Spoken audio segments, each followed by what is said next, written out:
اعوذ باللہ من الشیطان الرجیم، بسم اللہ الرحمن الرحیم۔ معزز خواتین و حضرات، آج گوشہ کمال کی نشست نمبر 72 یعنی 72 ہے۔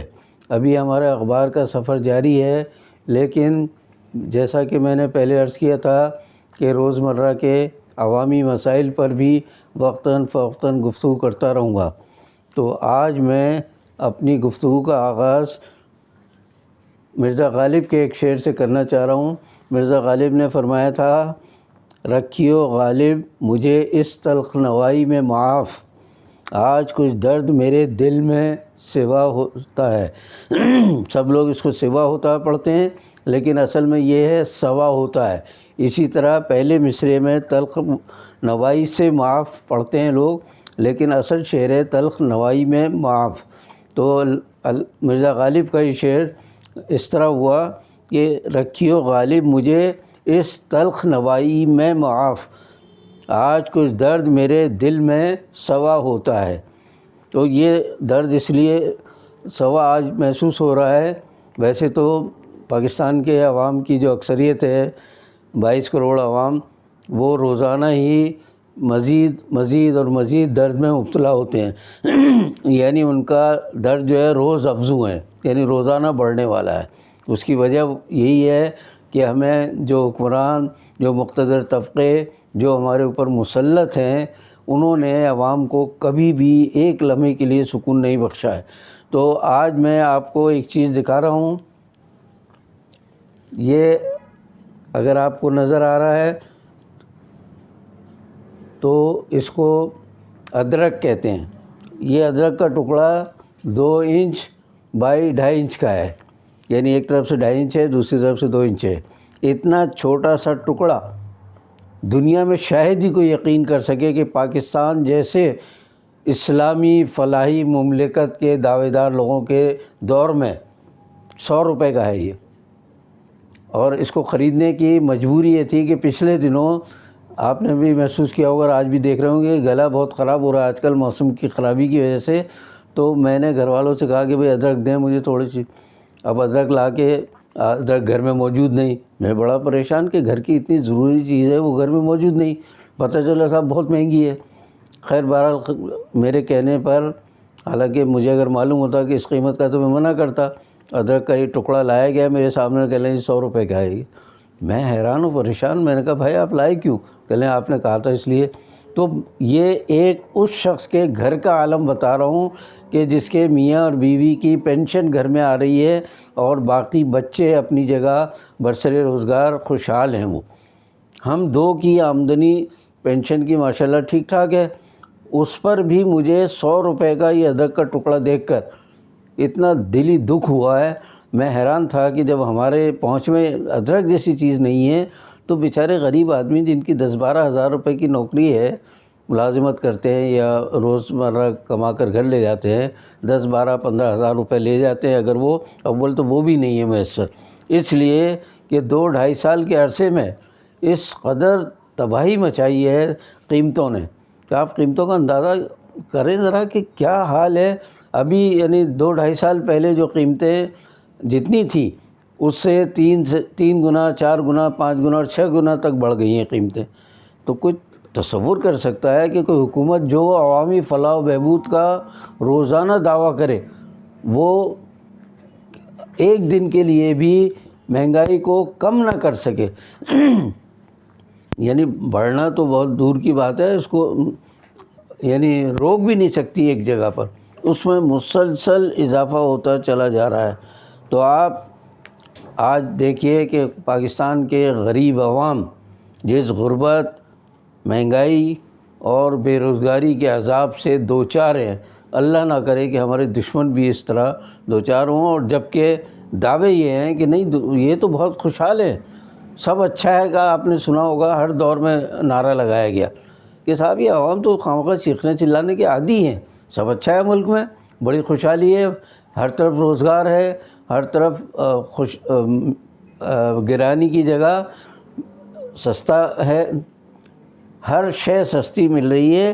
ان کا آپ جو ہے عوام کی بات نہ سنیں، یہ دھوکہ دیتے ہیں آپ کو۔ تو آپ اندازہ کیجئے کہ اب جیسے گزشتہ روز کے اخبار میں ادارہ شماریات جو سرکاری ہے اس نے بتایا ہے کہ 20 اشیاء کی قیمتوں میں اضافہ ہوا ہے اور 7 یا 8 اشیاء کی قیمتوں میں کمی ہوئی ہے۔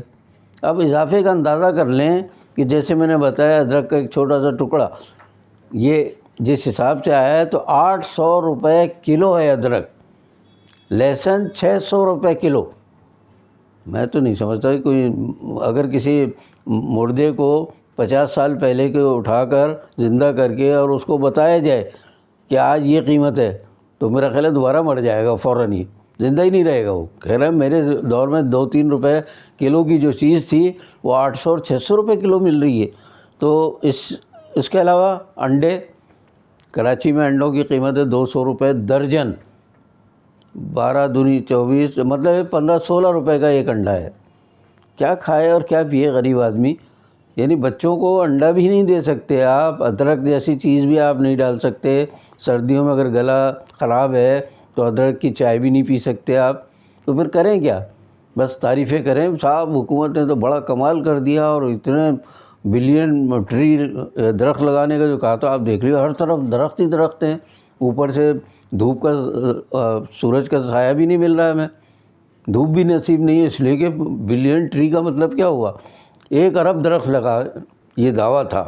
کتنے لگائیں کسی بھی محلے میں جا کے پوچھ لیجئے کہ کہیں ایک بھی درخت لگاؤ کسی علاقے میں، تو بات یہ ہو رہی تھی۔ اچھا اس کے علاوہ دالیں مہنگی، گھی مہنگی ہوئی ہیں یہ گزشتہ ہفتے میں، 1 ہفتے کے دوران کی بات کر رہا ہوں میں، اور جو چیزیں پیٹرول اور یہ ساری چیزیں پیٹرول سے متعلق جتنی چیزیں سب مہنگی، خود حکومت نے اضافہ کیا ان میں۔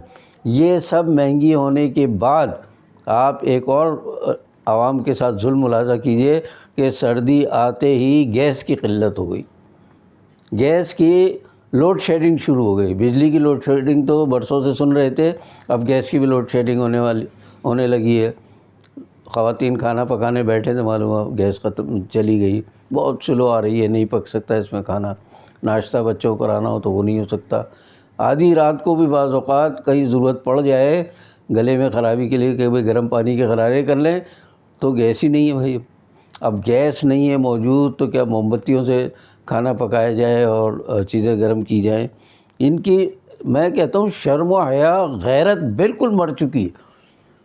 اتنی غربت، بے روزگاری اور مہنگائی پر جو یہ کہیں کہ حالات بہت اچھے ہیں، ملکی معیشت کے اشاریے جو ہیں بہت اچھے جا رہے ہیں، عوام بہت خوشحال ہیں، اور دنیا کہہ رہی ہے کہ پاکستان خوشحالی کی طرف جا رہا ہے۔ دنیا نہیں کہہ رہی ہے، آپ کے پیسے دیے ہوئے لوگ، بکے ہوئے لوگ یہ کہہ رہے ہیں کہ ملک میں اب تھوڑی سی گرانی کی جگہ اب ارزانی آ گئی ہے۔ اس کی وجہ کیا بتاتے ہیں؟ مثال کے طور پر جو چیز 50 روپے کلو تھی وہ اگر 500 روپے کلو ہو گئی ہے، اگر اس کو 450 روپے کلو پر لے آئیں کسی طرح، کہیں جی مہنگائی تھی اتنی، دیکھیے سستا ہو گیا یہ فلاں چیز اتنی قیمت پہ، یہ قیمتیں آپ نے بڑھائی ہیں بھائی۔ اس کے بعد اس کا 20%، یہ سن لیں اعداد و شمار کا جو ادارہ ہے وہ یہ کہہ رہا ہے کہ اس وقت جو کمی ہوئی ہے پچھلے ہفتے قیمتوں میں وہ ہے 0.22%، یعنی 1 روپے کا چوتھا حصہ بھی نہیں، 25% بھی نہیں، 1 روپے کا 1 روپے میں 22 پیسے کی کمی ہوئی ہے۔ اب آپ ان کی جھوٹ اور بے ایمانی اور دھوکہ دہی کا اندازہ کر لیں کہ کب تک چلائیں گے آخر اس ملک کو۔ اور اس میں وہی بات ادرک کی بات آ رہی، میں بھول گیا، ادرک کے بارے میں مشہور ہے نا کہ بندر کو ادرک کا ملا، ادرک کا چھوٹا سا ٹکڑا ملا تو پنساری بن بیٹھا۔ ہمارے یہاں تو یہ ادرک کا ٹکڑا جو ہے بندر کو دیا ہے ان مداریوں نے جو بندر کو نچاتے رہتے ہیں، پھر ایک دن کہا اچھا یار تم مزے لو، ذرا کاروبار کی مزے لو، یہ لو ادرک کا ٹکڑا، اور وہ جا کے پنساری بن بیٹھا۔ اس کے بعد ہمارے جیسے لوگ ادرک جیسی چیز سے بھی محروم ہو گئے۔ تو وہ مرزا غالب کا جو شعر ہے واقعی وہ ہر روز ایسا گزرتا ہے عوام کا کہ ان کے دل میں درد سوا ہوتا ہے، بڑھتا ہے، سوا گنا ہو جاتا ہے، پہلے 1 تھا تو اب سوا ہو جاتا ہے یہ۔ اب اس کے بعد میں آتا ہوں اپنے اصل موضوع یعنی صحافت کے سفر کی طرف۔ یہ موضوع ایسا ہے کہ ابھی تھوڑے دن اور چلے گا۔ آج ہمارے سامنے ایک کراچی کے ایک مشہور شخصیت ظہور الحسن بھوپالی کی ہے۔ ظہور الحسن بھوپالی جمعیت علماء پاکستان کے بڑے رہنما تھے اور مولانا شاہ احمد نورانی کے بڑے قریبی لوگوں میں سے تھے۔ وہ ان پر مولانا بڑا اعتماد کرتے تھے۔ تو انہیں 13 ستمبر 1982 کو شہید کر دیا گیا تھا کراچی میں۔ اب صحافت سے بھی ان کا تھوڑا تعلق، لیکن ان کو زیادہ شہرت ملی اس وقت جب انہوں نے لائنز ایریا کے علاقے کو، جہاں جھونپڑیاں اور کوارٹر تھے سرکاری، اور قائد آباد کا پورا علاقہ، اس علاقے کا جو حصہ ادھر آیا، اس میں انہوں نے 45 گز کی ایک اسکیم متعارف کرائی تھی۔ انہوں نے کہا غریب آدمی کے لیے 45 گز بھی بہت ہے، تو زمینیں انہوں باقاعدہ الاٹ کیے تھے۔ ان کے دور میں 45 گز کے ٹکڑے، قطعات ارضی جو ہے وہ دیے گئے۔ میں خود اس میں سے ایک میں رہ کر آیا ہوں۔ کہنے کو تو میں اپنے ساتھی کو ایک لے کر گیا کہ بھئی یہ میں نے خریدا ہے قطع، تو وہ حیران کہ لیں 45 گز میں کیسے رہیں گے بھائی، قبر بنتی ہے 45 گز میں۔ تو میں نے کہا اچھا بنا لوں گا، تو اس کے بعد دکھاؤں گا میں آ کر۔ جب میں نے بنا لیا 2 منزلہ مکان اس پر اپنی ضرورت کے مطابق، پھر ان کو بلایا۔ اقبال الہی صاحب مرحوم بڑے اچھے دوست تھے میرے، تو میں نے ان کو بلا کے دکھایا۔ وہ بڑے حیران کہ یار 45 پہ تو نہیں لگتا 80 گز میں۔ میں نے کہا جی وہی قطع اراضی تھا جو میری اصل میں تو مدفن ہونا تھا، قبر بننی تھی، لیکن ابھی بچوں کے ساتھ جتنی زندگی ہے تو میں نے اسی وجہ بنا لیا ہے یہ مکان۔ تو یہ ظہور الحسن بھوپالی کے مشہور ہوئے تھے اپنی 45 گز کی اسکیم کی وجہ سے، اور اس نے بہرحال 45 گز جگہ بظاہر تو بہت کم ہے، لیکن قریب لوگ رہ لیے اس میں، اور پھر اب تو وہ کئی منزلہ عمارتیں بن گئی ہیں اس 45 گز پہ، لوگوں نے 2 لے کے 90 گز پہ بھی بنائے۔ تو انہیں شہید کیا گیا 13 ستمبر 1982 کو، اور الزام آیا پیپلز پارٹی پر، وہ ملوث پائی گئی اس میں، اس لیے کہ وہ ان کے مخالف تھی، سخت مخالف۔ اب مسئلہ کیا ہوا، جسارت کے حوالے سے بتا رہا ہوں میں، صحافت کے حوالے سے، کہ صلاح الدین صاحب مرحوم نے جسارت میں صفحہ اول پر، جسے ہم فرنٹ پیج کہتے ہیں، اس پر اس خبر کو بہت نمایاں کر کے اور تفصیلات بیان کی، اور اتنا اچھا اس صفحے کو سجایا۔ اب اس پر اختلاف ہو گیا ان کا جماعت اسلامی کے امیر کراچی کے اور جو جسارت کے مدیر منتظم تھے محمود اعظم فاروقی صاحب سے۔ محمود اعظم فاروقی صاحب کہہ لیں بھائی یہ تو ہمارے سخت مخالف تھے، یہ بھی ظہور الحسن بھوپالی شہید بھی، اور ان کی جماعت بھی، جمعیت علماء پاکستان بھی، اور آپ نے ہمارے دشمن کو اتنی بڑی جگہ دی، اتنی نمایاں جگہ دی کہ فرنٹ پیج پورا اس سے سجایا آپ نے۔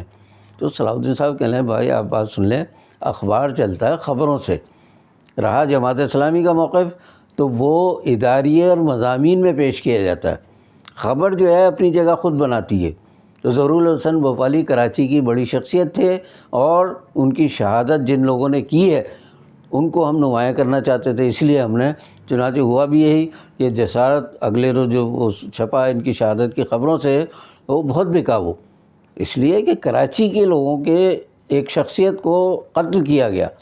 اس کے بعد پھر یہ ہوا، صلاح الدین صاحب مرحوم نے ایک اور بات کہی ان سے، کہ لیں جن لوگوں پر قتل کا الزام آ رہا ہے، جو ملوث ہیں اس میں، یعنی پیپلز پارٹی والے، یہ جماعت اسلامی کے بھی بدترین دشمن ہیں، یہ سخت مخالف ہیں، یہ جسارت بھی اس کی مثال ہے، بند کیا انہوں نے۔ تو اس سے اندازہ کر لیں کہ میں نے جو خبر بنائی ہے یا جو فرنٹ پیج کو جس طرح پیش کیا ہے، وہ دراصل جماعت اسلامی کے مخالفوں کو بھی بے نقاب کرنے کے لیے، کہ انہوں نے دیکھیے کراچی کی ایک شخصیت کو شہید کروایا ہے۔ ویسے تو بہت شہادتیں کرائی ہیں بھٹو صاحب اور ان کی حکومت نے، وہ بڑی ایک الگ کہانی ہے۔ تو کراچی کا یہ بڑا واقعہ سمجھ کر، تو میں نے پچھلی کسی نشست میں حوالہ دیا تھا کہ صلاح الدین صاحب کو محسوس ہو رہا تھا کہ اب میرا جسارت سے زیادہ تعلق نہیں رہ سکے، تو اس میں یہ واقعہ یہ بھی شامل تھا کہ مدیر منتظم صاحب کو پسند نہیں آیا، اور انہوں نے کہا جی آپ نے اچھا نہیں کیا یہ، جبکہ صلاح الدین صاحب کا موقف بالکل واضح جیسا صحافت کے اصولوں کے مطابق، کہ خبر جو ہے وہ ایک تو نزدیک کی خبر اور شدید خبر وہ اخبار میں زیادہ جگہ بناتی ہے۔ تو ظہور الحسن بھوپالی کی شہادت اس قابل تھی کہ اس کو خبروں میں نمایاں طور پر پیش کیا جائے۔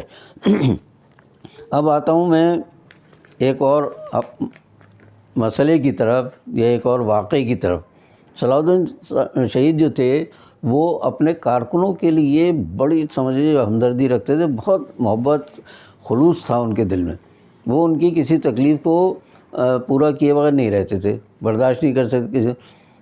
ہمارے جسارت میں بھی تھا اس زمانے میں، تو جسارت کے ایک بڑے زبردست رپورٹر تھے منصور شیخ۔ تو ایک دن شام کو میں بھی وہ راہداری میں کھڑا ہوا تھا اور منصور شیخ تیزی سے گزرے۔ میں نے کہا کہاں جا رہے ہیں بھائی؟ خیریت ہے؟ سر ابھی آتا ہوں، بڑی اہم خبر لینے جا رہا ہوں میں، وہ بہت بڑی خبر لے کے آتا ہوں میں۔ وہ گئے اور تھوڑی دیر کے بعد ان کی بھی شہادت کی خبر آئی، یعنی وہ حادثے میں انتقال کر گئے۔ ہم سب کا تاثر یہ تھا کہ وہ کاروں کے جس بڑے اسکینڈل کی تلاش میں گئے تھے، تو انہیں معلوم ہو گیا کہ یہ شخص اب کا بڑی خطرناک رپورٹ دے سکتا ہے۔ اندازہ ہمارا، گمان ہمارا یہ رہا اور آج بھی ہے کہ ان کو ٹکر مار کر، ان کی موٹر سائیکل کو ٹکر مار کر ان کو دنیا سے علیحدہ کر دیا گیا کہ اپنا انسان ہوگا یہ منصور شیخ اور نہ کوئی خبر ہوگی۔ ان کے انتقال پر تعزیت کے لیے جو جلسہ ہوا جسارت اور دوسرے لوگوں کا، وہ مسجد ستار ہے جو ریڈیو پاکستان کے قریب، وہاں بڑا اجتماع ہوا اور صلاح الدین صاحب نے جس دل گرفتگی کے ساتھ منصور شیخ کی شہادت اور ان کی خدمات کو بتایا ہے، تو وہ خود بھی روئے اور حاضرین کو بھی رلایا۔ وہ نوجوان ایسا منصور شیخ، مجھے یقین کریں آج مجھے یاد آتا ہے تو میری آنکھوں میں آنسو آ جاتے ہیں۔ تو ایسے لوگوں کی شہادتیں ہم نے دیکھی ہیں جو صحافت کی دنیا میں جان قربان کر کے چلے گئے۔ ایک اور شخص کا میں ذکر کرنا چاہ رہا ہوں جن کا پہلے کر چکا ہوں میں، نصر مخدومی صاحب۔ جب بھٹو صاحب کی حکومت نے جسارت کو بند کیا اور صلاح الدین صاحب کو اور ذاکر علی صاحب کو نظر بند کر دیا، تو بے روزگاری کے زمانے میں جسارت کے ایک ساتھی، میں اس زمانے میں جسارت میں نہیں تھا، تو جسارت کے ایک ساتھی تھے نصر مخدومی صاحب، سب ایڈیٹر، بڑے قابل آدمی تھے وہ، تو ان کا دماغی توازن خراب ہو گیا تھا۔ ظاہر بے روزگاری، گھر میں بچوں کے فاقے، کوئی شاید آمدنی کا ذریعہ نہیں ہوگا، مجھے زیادہ معلومات نہیں۔ ان کے بیٹے خالد مخدومی سے بعد میں ملاقات ہوئی، نصر مخدومی سے میری بعد کے دور میں جسارت کے پھر ملاقاتیں رہی، لیکن اس وقت تک ان کا دماغی توازن صحیح نہیں ہوا تھا۔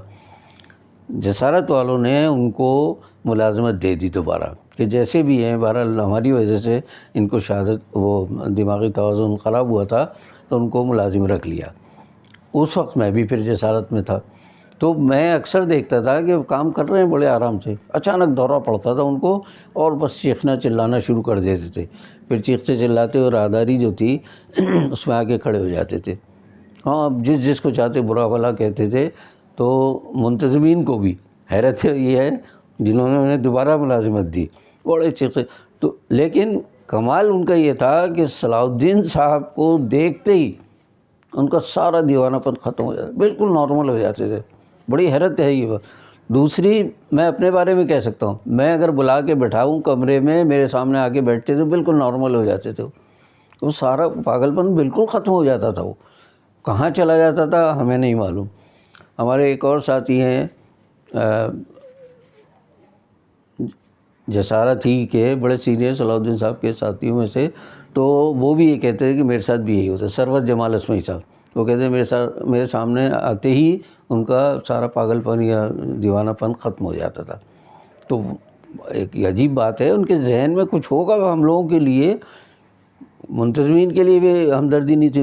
تو کہنے کا مقصد ہے کہ ایک نصر مخدومی صاحب، جن کے بیٹے اب خالد مخدومی ماشاءاللہ اس فیلڈ میں ہیں صحافت کے، اس کے بعد ایک اور شخص کا ذکر کر کے آج کی بات ختم کروں گا، وہ تھے احمد سعید قریشی صاحب، جن کے چھوٹے بھائی آج کل اس اخبار کے مدیر منتظم ہیں جس کو میں نے سمجھ لیجیے جون میں چھوڑا ہے۔ تو احمد سعید قریشی صاحب وہ بھی اپنے فرائض منصبی کے دوران یعنی رپورٹنگ کے دوران حادثے کا شکار ہوا اور ٹانگوں سے معذور ہو گئے تھے۔ وہ ویل چیئر پہ چلتے تھے وہ، میں جب جسارت کے دوسرے دور میں گیا ہوں تو وہ، لیکن ان کی اس میں شخصیت میں چڑچڑاپن بھی داخل ہو گیا تھا وہ بات بات پہ غصہ تھا. اتنا تیز رفتار ترجمہ کرنے والے ڈسٹرکٹ پیج کے انچارج احمد سعید قریشی صاحب بہت ذہین اور بہت باصلاحیت آدمی تھے، لیکن اس حادثے کی وجہ سے یا بھٹو کے دور میں بے روزگاری کی وجہ سے ان کے مزاج میں چڑچڑاپن آ گیا تھا، بڑا غصہ آ جاتا تھا بعد. اچھا ان کا ایک مشہور معاملہ یہ تھا کہ وہ جیب میں ہر وقت استعفیٰ رکھتے تھے. وہ ذرا غصہ آیا یہ لیں میرا استعفیٰ، میں نہیں کام کرتا.